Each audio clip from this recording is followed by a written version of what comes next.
I'm Teresa Bienken, CEO of National Speakers Bureau Canada and Global Speakers Agency. We envision that the sharing of ideas inspires action to make the world a better place through bringing you expert speakers and thought leaders for your conferences, training programs, and events, whether they're in person, online, or hybrid. And here we are together today, and I'm pleased to introduce today's speaker.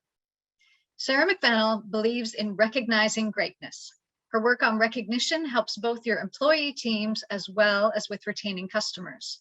She provides business evidence on how recognizing this in ourselves and others is key to sustained business success through improved morale, increased top talent retention, and generating a positive corporate culture. Her customized sessions offer individuals, teams, and organizations insights and practical strategies to move from divided to united, from inefficient to productive, and from disengaged to contributor. She's a certified senior organizational development professional, a professional certified coach, and certified human resources leader with diplomas in HR and healthcare administration. Sarah has 20 years experience, including at a senior leadership level, runs her own boutique firm, and is an author of peer-reviewed journals, articles, and 5 books, including The Flip Side of Failing and Forever Recognize Others' Greatness. Her psychology undergrad and MSc in family therapy and dynamics make an impact excelling in the fields of organizational development, training, and communications. We're pleased to have you with us today. Welcome, Sarah. Thank you. And I'm wondering if we all can remember that time at the beginning of COVID where it felt like seemingly overnight there was a groundswell of recognition, that in your neighborhood, those signs thanking essential services workers or mass donations or even those viral videos. Do you remember them? If you remember this, type an R in the chat, where people on balconies in Spain and Italy were clinking cups at 8:30 at night, thanking healthcare workers. And you would just see as the camera person panned this cacophony of sound and acknowledgement of the echoes of appreciation. And didn't it give you hope and the humanity that somehow maybe together we could get through the biggest global healthcare crisis of our lifetime? If it gave you goosebumps, type goosebumps in the chat. It gave me goosebumps. I remember it to this day. And yet, where are we now? Some of you are joining us from essential services organizations, regions, municipalities, who you've had to be at the front line of this. You're joining us from healthcare. What does it feel like for your staff now? And frankly, any industry, no matter which industry you belong to, no matter what industry you support, I bet you any money you are facing the residual long tail effects of COVID in the form of the Great Resignation. So why is it happening? I mean, have you ever sat back and wondered how could a global pandemic have such a significant health crisis lead to a human resource crisis? There's a few things that started to happen before COVID that have kind of clashed together. Even right now, 77% of Canadians say that they will switch and move to another organization for a more flexible workplace. And then you add to that the Etsy effect, where in half an hour, when you love crocheting or whatever fun hobby you have, you can turn it into a business. For a low fee to have your products online, you could sell to anybody around the world. So now you're not just competing with the competition, you're now competing with lifestyle, and you're competing with people's passions, because it's not necessarily the competition as in another worker, another organization. Now you're competing for the employee's time, attention, and passion. Some people are also making choices from a mental health and physical health and well-being standpoint, and not to mention if somebody is furloughed or they went part-time, they're not replacing that second income. They're continuing to pursue their educational pursuits. Not to mention, of course, we've always had to compete with these adorable creatures, right? Our kids. So, one of the things I hope you take from this time is that we are not necessarily just we're not just in a hiring crisis. We're not just trying to hire people. We're trying to earn people. Now, we should have always been trying to earn people. However, now the stakes are higher than ever. Now, let me ask you, on a scale of 10 to 1, and we're all friends here, so it's okay to be honest, scale of 10 to 1, type in the chat, To what extent do you feel you and your organization have all the strategies, tools, approaches that you need to navigate your current version of this retention crisis? Type it in the chat. 4. Okay, thank you for the honesty, Corrine. All right, Brian's a 1, Diane's 3. Keep pouring in that honesty, because I'm curious if you're going to be at least one step higher. And in actual fact, I'm willing to bet that that's the case, because recognition, my friends, is the great universal connector across all of humanity. It doesn't matter if you're the brand new staff member, you're the CEO, you've been there 30 years, or you're actually there because you volunteer. This is what every single person needs. And because they need it, we have a multitude of forms in which we can receive it. And I'm going to help you figure out what is the right form to be able to keep each person so they don't feel like a number anymore. And the third thing is, it's easy. Do you need something that's easy? Type easy in the chat. If you need something that's easy, I need lots of things that are easy. Yes. Yeah. If you need easy, type easy in the chat. I'm always keen to find things that allow us to break the busy cycle. All right, here's what I want us to think about. Your culture can be as scrumptious as cake. What is your version of scrumptious? Type it in the chat. Obviously, you can see mine would be chocolate cake, multiple layers, preferably cake. Exactly, Sophia. Yes. Are you cheesecake? Are you more of a savory person? Type in that whatever would be considered to be scrumptious. Oh, bread. Yes, Tammy, you and I both. A donut, chocolate peanut butter, end of the week wine. Absolutely. That, my friends, is the level of scrumptiousness that I encourage you to channel into this conversation. If it's not that scrumptious, we're probably not earning our talent. And the great news is recognition is the easiest flavor to add. It has to have 3 ingredients though. It needs to be nutritious, it needs to be delicious, and it needs to be luscious. Now, if this seems a bit like, really, does it have to be, type a question mark if you're thinking, I'm not entirely sure. I can see the connection between a great resignation and things that are nutritious, delicious, and luscious. Feel free to type a question mark in there. Well, let me jump in. So, nutritious. You know what? Before even COVID, teams that had low satisfaction with recognition, which, by the way, in this chart is indicated by the white bars, their low satisfaction with recognition is so much more devastating for being able to retain great people. The first bar refers to how likely people are going to stay. The white represents what that looks like in low recognition satisfaction teams. Look how much higher it is. Once you add in high satisfaction with recognition, that's the green bar. Over 75% of people, in other words, when they feel really satisfied with recognition, they're more likely to stay. And by the way, nerdy HR concept here, that is the best predictor if somebody's going to leave, if they have an intention to stay, because we all know once you've decided you're on your way out the door, you are mentally on your way out the door. Number 2, satisfaction with leaders. It's the number 1 reason people give for the job, leaving a job. Number 3, trust in the organization. You've had to put policies in place and work really hard to safely navigate this time, and yet it has had a toll on trust. You can rebuild trust when people feel like they matter and they're not just a number, and recognition is the fastest, I will tell you, in all of those years of organizational development, it's the fastest way to build trust. And number 4, innovation and continuous improvement. And has there ever been a time where we have needed our organizations and our people to be more innovative? So I've got some good news for you. If you're ready for some good news, type good news in the chat.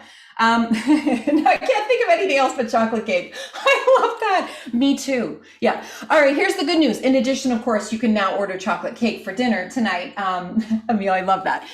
Here's the thing. The good news is the most effective form of recognition that people say they want costs nothing and pays in dividends. For all of you who have no budget for recognition, you're in the not-for-profit world, this is very good news. Even if you're in the for-profit sector, this is the great leveler, because nobody needs permission to do this.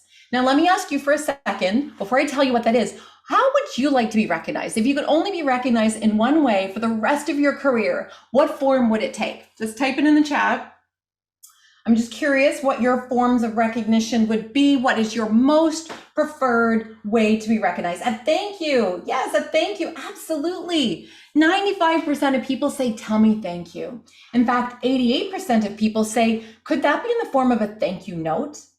What do you do with your thank you notes? Just type it in the chat. What do you do with your thank you notes? Do you ever open one and like, seriously, another one of these? I don't have time for this like reading thank you notes thing. A thank you note. Yeah, you acknowledge from the peers. You save them. Absolutely. Since you save them, Diane, here is the key. If you are having a rough day, if you're tired, if you're exhausted, you're about to go into that tough meeting, pull out one of those thank you cards and read it. Because even if the ink is faded and you have no idea who this Sven person is anymore, it will give you, it's a reminder of your greatness in those moments where you may not be feeling as resourceful. And goodness knows we can all use a lift right now. Wouldn't you say? Type lift if you could use a lift right now. The thank you cards sitting in your office drawer or in a box somewhere are going to help you with that lift. And you can give that lift to others.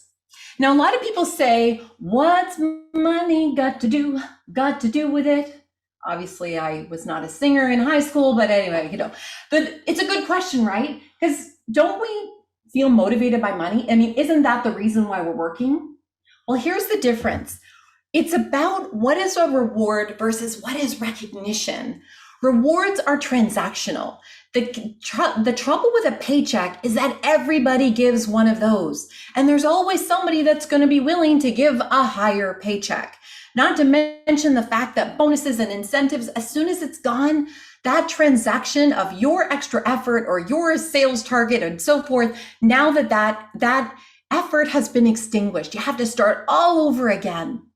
Whereas recognition is relational. It builds intrinsic motivation. People are wanting to give you the best of them because they feel connected. They feel a sense of community. They know that their work matters. They know it adds meaning. They really want to do it. And that, by the way, that, my friends, is the difference between things like the Etsy effect and the gig economy and work.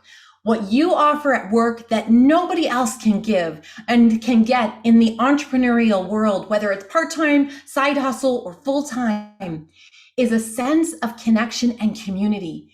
Because the volume of people, the sheer magnitude of what you can accomplish together cannot be matched when people are working on their own. So leverage the recognition and the relational power of recognition and team that with the paycheck, team that with the incentives so that you have a magic combination.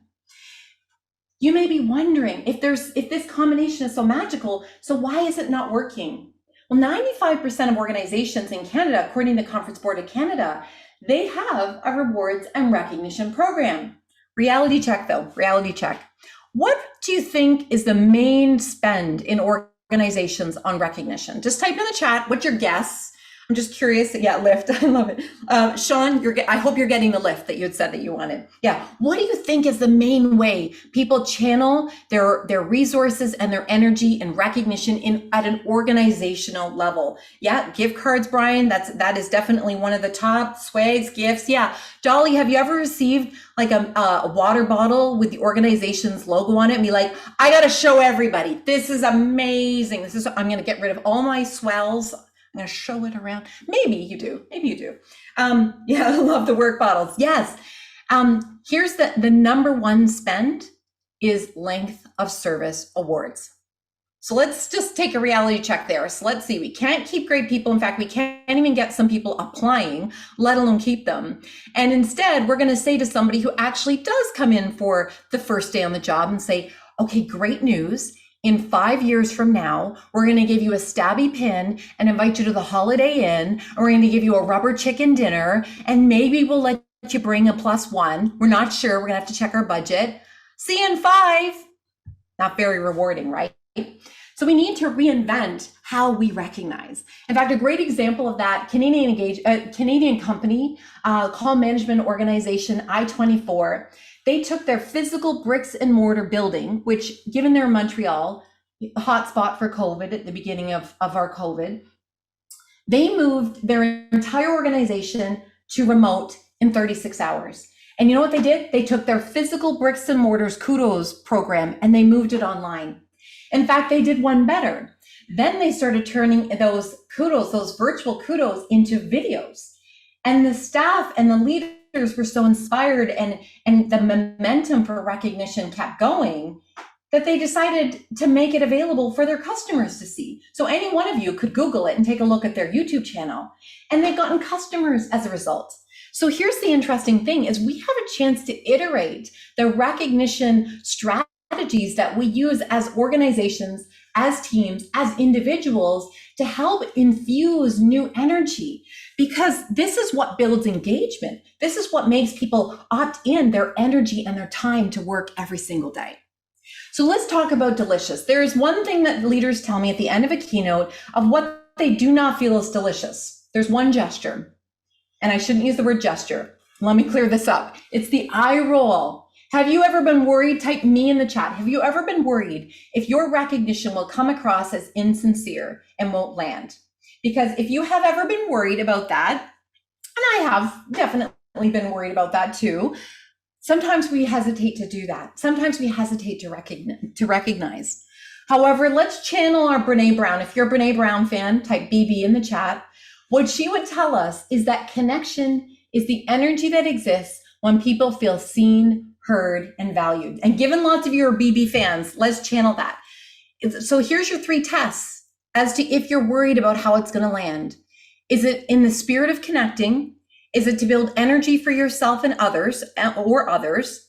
Is it about making sure somebody feels seen, heard, and valued? If it is any one of those things, it is a worthy pursuit, and still go ahead and recognize, because energy goes where appreciation flows. If we need people's energy. People are tired. Would you say people are tired? Type tired in the chat. So how do we build energy when people are tired? It's needing to infuse and bring greater appreciation. And some of the ways that we need to do that is to understand, what does that need to look like for you specifically versus you? So the golden rule is treat others the way they want to be treated. The platinum rule in the recognition world is recognize people the way they want to be recognized. So is that thank you private or public? Is it in the form of teamed with a gift card, or is it, let's say, a donation to charity in their name? The opportunity is we could, let's say, use a recognition checklist. I learned about this 25 years ago from Baptist Healthcare. If you want one, greatnessmagnified.com, underneath cool stuff, you can download that. You may have your own.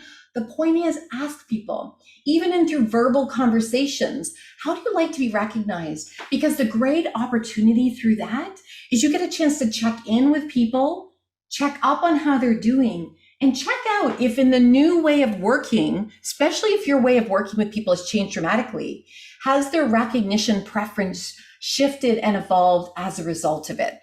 And your reward is retention, which goodness knows we all need in the Great Resignation. So let's level it up one more notch. Let's make sure it is luscious. Well, it wasn't too luscious before. Can we just get real? Was everything perfect at work before COVID? It wasn't perfect at work, right? Only 30% of people were truly satisfied. There weren't a lot of people clicking their heels together 3 times, jumping out of bed saying, there's no place like work. There's no place like work. There's no place like work. If you were that person, type Dorothy in the chat. It's tiring to constantly have to get out of bed and find the energy to keep going in the midst of so much struggle. And so the reward for you having people have a bit more of the Dorothy effect, being looking forward to something about work, their colleagues, that meaning and the connection with customers, whatever that thing is, you're more likely to keep them. And part of that is the dollars and cents equation. It costs you 3.5 times somebody's salary to bring in a new person into the organization, not to mention all the organizational knowledge that you lose. And here's the other benefit, is that when you recognize somebody, what makes it so luscious is it benefits you, the giver. It gives you that positive sense of connection, the oxytocin. And when you smile, it also has that healthy brain chemical, which makes it easier for the receiver to acknowledge it, even if they're humble. And then any bystanders, whether they are watching that recognition, they hear about it later, or in fact, they even know it, they learn about it at the dinner table later. One of my coaching clients is an executive, and he shared a story with me the other day about how 45 years ago, the president of his university acknowledged him. He could tell you where he was on campus, what he was wearing, and the exact words 45 years later. That's the power you can have today to help imprint on somebody's life for the long term. Not to mention the fact that you are more likely to keep them. Because you see, what we have is an army of recruiters in our midst, and they're called your staff and leaders. Anyone who's not satisfied that they talk to and they love working where you work, and even if it's not they love the whole thing, but they feel a real sense of connection to you and your colleagues, perhaps you as a leader, they tell other people about it because not everybody's satisfied. So recognition can help bring the likelihood that they are going to talk to other people about how great it is to work where you are, which is a reward in the form of reputation. So let's bring these pieces together through frogging. Forever recognize others' greatness. When you recognize others' greatness, when you frog them, it allows you to express in a way. By the way, you've not lived until you go up to a perfect stranger and say, "Hey, have you been frogged lately?" And if they're pretty close to security, you might want to very quickly say, it stands for forever recognize others' greatness, and the greatness I recognize in you is. When I was in Vegas speaking a couple of weeks ago, I couldn't believe how many people in the restaurant industry and working in the airports, the people in the conference center were being so badly treated. So I happen to walk around and I carry frog things, squishy frogs and frog charms. Believe me, it gets some funny looks by people who go through my bags when I go through security. But the point is, it's worth it, because being able to give some kind of fun, kitschy, surprising thing to people to say, I recognize your greatness in the midst of a sea of strain and chaos and struggle, it imprints on people's memories. And that's part of what we're trying to do. And you know what? You have to go first. You are greatness. In fact, this is something that Therese was mentioning. Take out your phone and scan this QR code and post to this Kudo board, this virtual recognition system. All of you, all 90 of you, have taken half an hour of your time to dedicate to learning how to combat the Great Resignation, how to leverage recognition, how to make your workplace better and your home place better. You deserve acknowledgement. Scan this QR code and post a selfie, post a GIF, an acknowledgement of your greatness, the other greatness of the people that you know must be present on the line to show up and be as committed as you are to recognition. In fact, Lynn very kindly is going to be posting that in the chat as well. Thank you so much, Lynn, for your support behind the scenes. In fact, can we give some claps, type claps, or use the clap, reaction to say thank you to NSB for all the work that they did to organize this, so that you could come together and learn and have some ideas about how to combat the Great Resignation through recognition. All right, let me wrap up by asking you this question. On a scale of 10 to 1, are you feeling the love, by the way, NSB? I'm seeing some claps here, yes. On a scale of 10 to 1, with 10, I am absolutely clear what my one next step is to help chip away at the Great Resignation, to be able to help level up recognition, to be able to perhaps bring it with greater intention. On a scale of 10 to 1, 10, absolutely, I'm crystal clear. 1, the opposite of that. Where are you at now? 10, look at all the 10s. Brian, Sophia, Jennifer, Lisa. I love it. I'm so glad you're a 10. You deserve to feel like a 10. And thank you for what you are doing to make workplaces and home places, because you can bring all the things we talked about home. Thank you for what you're doing to bring workplaces and home places closer to that place of hope that we tried so hard to cultivate at the beginning of COVID. We are together in this together. Thank you for the opportunity, Teresa and Lynn and all of the NSB family, for inviting me to be a part of this conversation with you. In fact, I'm going to hand it back over to you, Lynn, to see if there's any questions. I'd love to be able to answer any questions that people have brought forward today.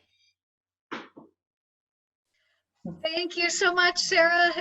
That was a great, high energy and really engaging session on a really important and timely subject. So much appreciated for you. I see one question already just off the cuff. Sophia, how many, it's like a presentation question. How many devices do you have? Because you're a rock star and being able to share your content. Oh, I love it. Well, I have a camera over here. I have an iPad where I'm checking so that I can read your questions here. The TV behind me, let me see. I've got an A10 mini connecting all of this stuff. So I actually have a little short TikTok video of all the pieces of equipment. If you want to go over and find me on TikTok, don't tell my kids I'm still on TikTok. I think they've repressed that notion, but yeah, in 15 seconds, you can see my virtual studio setup. Very cool. Thank you. I love the fun questions like that. That's so great. Yeah.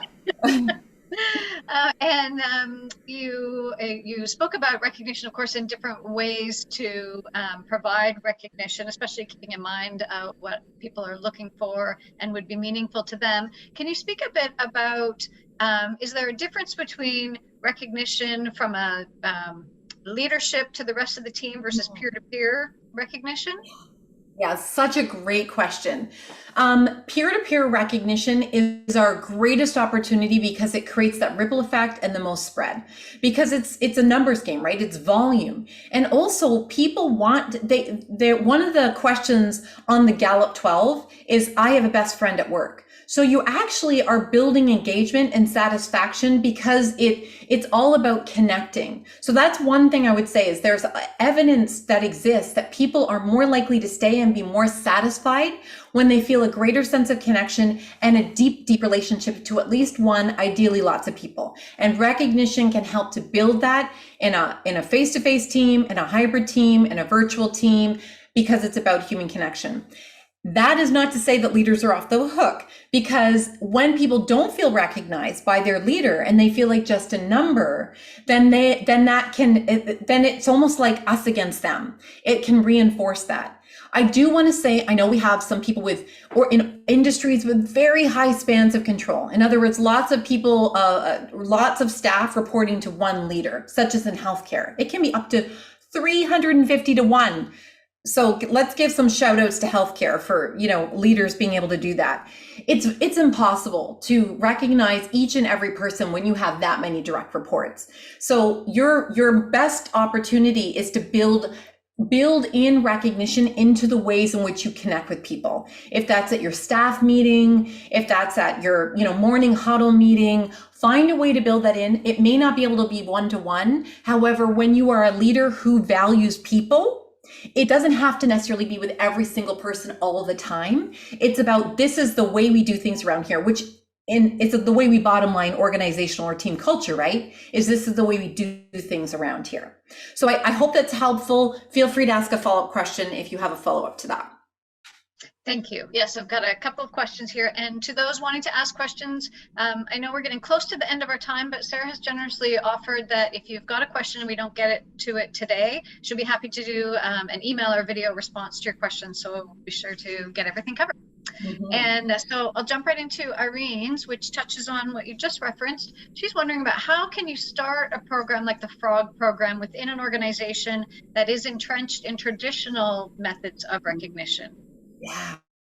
Well, one of the greatest successes that I've heard about, or I should say the most common success, is that it starts in a group. It starts in a shift or in a team, and then that gets noticed by others. So, we can think about organizational recognition in a really broad way. However, when I wrote Forever Recognize Others' Greatness, we actually talked about individual recognition, then team, then organizational. So just know, Irene, that when you do it at a team-based level, you actually are more likely to test out what works well in this team.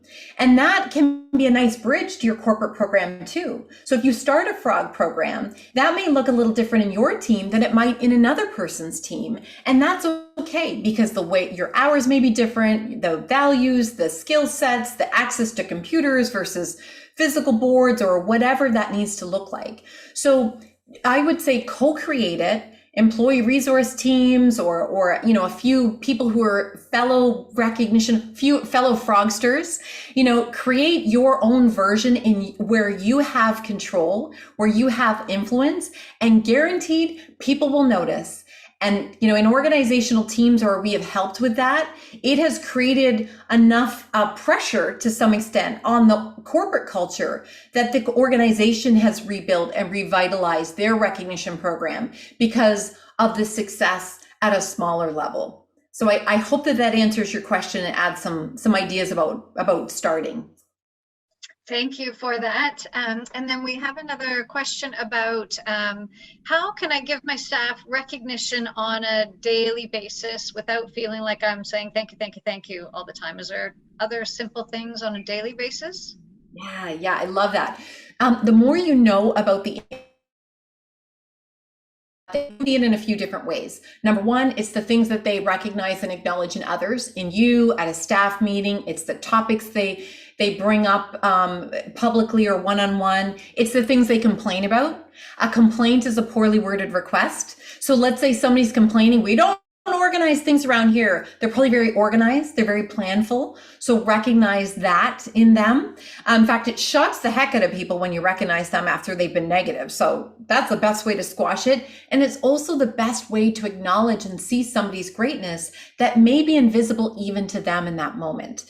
So recognize, you see the things to now notice by what people say and what they talk about, and acknowledge in others by what they complain about. And you can use tools like, my favorite tool that's free is the VIA Signature Character Strength Survey. It's out of Penn State University. They're the founders, the birthplace of positive psychology. And you can have people fill out the strengths tool. It takes about 15 minutes, print it out, and then share it as a team. Because if you, let's say you value honesty, recognize somebody's honesty. If one of your top strengths is perseverant, recognize people's perseverance. So, it's not, rather than just thank you. If I say, thank you, Teresa, for resiliently finding ways to serve your clients through, this challenging time. Thank you. I mean, and I sincerely mean that. Thank you. It's the thank you is attached to what you see in that other person. And that's what makes it not feel like a broken record. That is what. Although, you know what, if you're worried about being a broken record, it's better to be a broken record than to not even put on the record. So when in doubt, recognize it out. And the more specific and personalized, meaningful, and timely it is, the even more successful it will land with people. Excellent. Thank you so much for this. We have, if you've got time, we do have just one more question. Sure. And it's from Sophia, wondering about, do you have recommendations of a language you could use if you're in an organization where your leadership just doesn't recognize the value and power of a simple thank you? Yeah. You could give the business evidence. One of the reasons why I wanted to share with you some of the data, 3.5 times it is what the cost is to bring somebody new. That slide on the data about how there's a statistically significant higher intention to stay, innovation and continuous improvement, trust in the organization, which is reputation risk if it's low, right? And also satisfaction with leaders, the number one reason people leave. So provide the business case in the language that they care about. So if they're all about the money, show me the money, Jerry Maguire, present it in terms of the cost, the financial cost. If it's about R&D and innovation, provide the fallout for not having people giving their discretionary effort, their innovation, having low energy, and how that kiboshes creativity and innovation. So find what is the thing that matters, the hook in your organization, and present the business case from that angle. That said, related to a previous question, it starts with you, my friend. So go ahead, recognize, create a ripple effect, and you're going to experience success. And before long, those people, and because I've been in that senior team, I've been in that middle manager team where people did not buy into it. They didn't think it was valuable. I have no time. It's not, it's not what we do around here. And I'm just like, you know what? I'm going to unapologetically appreciate people because we can't do this without people. So go ahead. lead your own charge, go forward, because people will notice the results that you're getting and how much more satisfied and successful people are for operational and business metrics, as well as, of course, loyalty to you. Excellent. Thank you so much. And I would say part of what resonated with me, I love the language that you use, the luscious and the scrumptious. It just, it helps bring it all to life in a fun way. Good. I'm glad. Life's too short to not be scrumptious. So, go forth and channel your favorite dessert into, and how you show up in your work, because, it's where you spend most of your waking hours. So I'm so glad the language resonated for you, Teresa. Fantastic. Thanks so much. And I will just wrap up with a couple of programming notes going forward. Sarah has also generously provided a post-event resource that we're happy to share. We'll make it available via a link in the follow-up email with 70 ways to retain and delight. So if you didn't get enough from today, certainly there'll be even more there, which should help spark some efforts within your organization. And we'll keep the Kudo board open for a little while as well throughout the day. So we'd love to see some of that, and we'd be happy to share that afterwards as well. This is the last of our webinars this year. We've been running them once every 2 weeks on personal and professional development, insights from our speakers, and so glad that so many of our clients were able to join us. We hope it's helped make an impact in your work and in your personal life, and we look forward to seeing you again in the new year. And we are here to help you with your 2022 events to find really great speakers to make an impact in your organization, including Miss Sarah McVanel. Take care, all. Thanks. Bye, everyone. Thank you. Stay safe.